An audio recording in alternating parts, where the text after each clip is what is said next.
ស្ដីបងប្អូន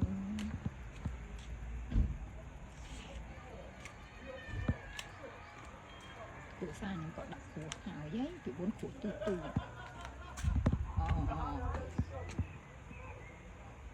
អានេះខាងខ្ញុំអ្នកធ្វើអានេះសិតតាពេញប៉ោះខ្ញុំអាហ្នឹងណាហើយនឹង strawberry ខ្ញុំនេះគ្រួសារខ្ញុំនេះខាងគ្រួសារខ្ញុំក៏អ្នកធ្វើ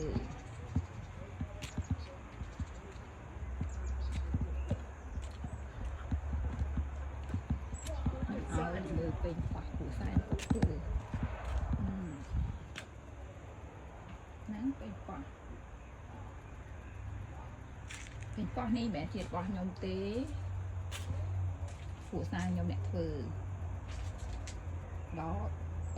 ខ្នាខាងនោះបានជារបស់ខ្ញុំចាំមើលមួយណាល្អជាងអានេះពេញប៉ោះហាវ៉ាអ៊ីមិនមែនពេញប៉ោះហាវ៉ាទេប្រទេសហាវ៉ា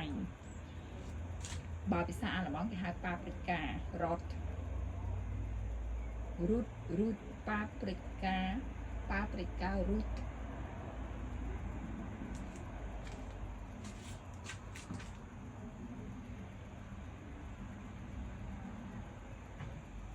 គេមានរបៀបគេណាព្រោះខ្ញុំធម្មតា